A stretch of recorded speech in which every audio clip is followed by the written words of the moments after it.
What's going on, y'all? It's your girl, Boost Boswell, with the bottom line. This time, I'm taking you to Houston, Texas. Ain't nobody told me about this one. I'm so glad I stay current and want to push important information out to the community, things that you need to know about to have a happy, healthy life. We're talking about your physical health today. According to information obtained on the internet, there's an outbreak in Houston of syphilis that's increased dramatically for women. The Houston Health Department recently reported a 128% increase in syphilis cases among women. This rise in cases is largely attributed to congenital syphilis, where pregnant women pass syphilis to their babies. Experts recommend practicing safe sex that includes wearing condoms and routinely getting tested for STDs, whether your region has experienced a syphilis outbreak or not. What you young ladies doing out there? Who are you having sex with? That's the question.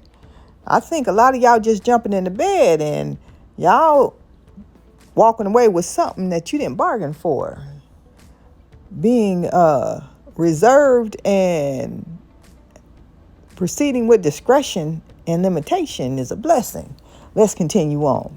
The Houston Health Department recently reported a syphilis outbreak that is responsible for a 128% increase in cases among women, as well as a 9-fold rise in congenital syphilis in Houston and Harris County, Texas.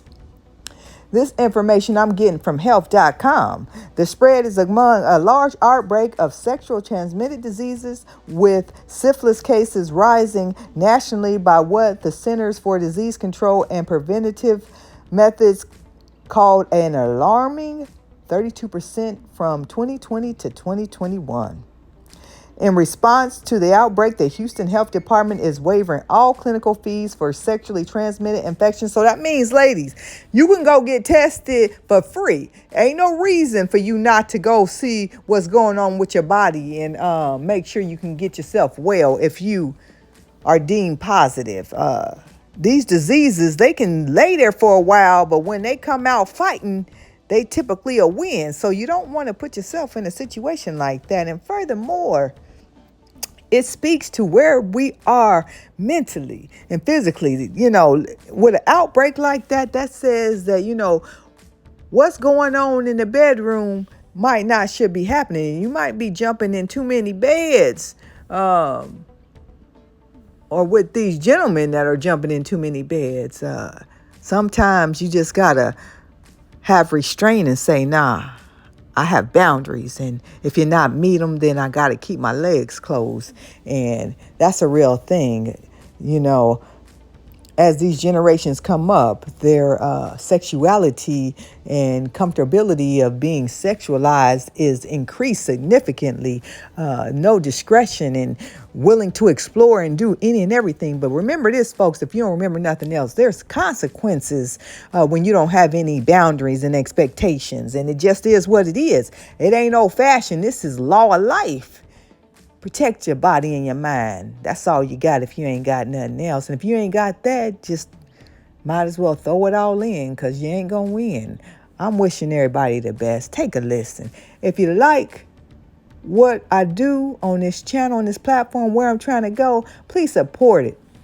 It's important. It takes a community to grow and to develop in what's needed in our societies and communities across the nation. And this social media can help us do that. So don't forget to subscribe on your way out. And I also got some memberships and some other things going on that you might want to check out.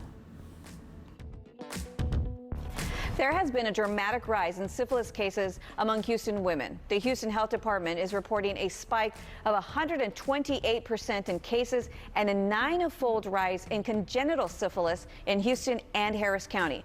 To help us understand the complications to not only the women, but their babies as well, we have Rubina Joseph. She is a primary care and infectious disease specialist physician at Legacy Community Health. Thank you so much for joining us today. Thank you for having me. This is such an important topic because syphilis is so easily treated. So first, let's start off with understanding and explaining to us what syphilis is and what it looks like. Sure. Syphilis is an infectious disease. It's a bacterial infection that's transmitted primarily through sex, and there are many stages to the disease, but it usually starts off as a painless sore, and then it progresses to later stages if left untreated, and is very easily treated, like you said. So as an infectious disease specialist, what do you think is giving rise to this dramatic spike?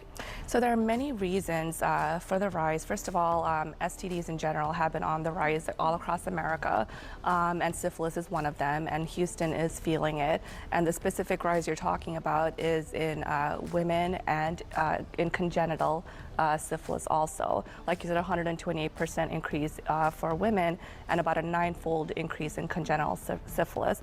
And I would say one of the most important reasons is reduced access to preventative treatment resources and screening resources also, and that's been ongoing for the past few years, and it's been exacerbated, I would say, by the COVID-19 pandemic. Can you explain what congenital syphilis is? Because I even had to look it up. What's the difference here? Sure. So congenital syphilis is syphilis that's transmitted from mother to child. So basically, if a mother has syphilis, she can give it to the baby while she's pregnant, and the baby can go ahead and will be born with syphilis. That's scary. Are there severe complications if this goes untreated? Absolutely. There are complications in congenital syphilis and in syphilis in an adult who is non-pregnant also. So in a non-pregnant person, if left untreated, it can progress to later forms which can affect your brain, your heart, your bones, and can lead to death eventually. And that can be anywhere from a few years to many years without treatment. And in congenital syphilis, yes, it can cause a lot of congenital abnormalities. The baby can be born with abnormalities and eventually death also. So besides pregnant women, who else should be tested for syphilis? So anyone who has had unprotected sex, had sex with anonymous partners, multiple partners, anyone who's basically at risk for contracting any STDs. So if you have a suspicion, then you should go and get tested. Okay, say we suspect we have syphilis, someone goes to Legacy Community Health. What kind of services can they receive there? So we do screening, we do preventative care like counseling for how to prevent STDs, safe sex, and also we treat you also. We have a pharmacy there. Oh, so it's one-stop shop for treatment. Exactly. That's so great to hear. Okay, so if somebody wants to book an appointment, you can go ahead and call Legacy Community Health at the number there on your screen, or they can go to your website? Yes, our website, so www.legacycommunityhealth.org. Thank you so much, Dr. Joseph. We really appreciate your knowledge and your expertise in this. Go ahead and head over to our website as well. We've got more information on this huge spike in syphilis cases among Houston women. You're watching CW39 Houston. No Wait Weather and Traffic. We'll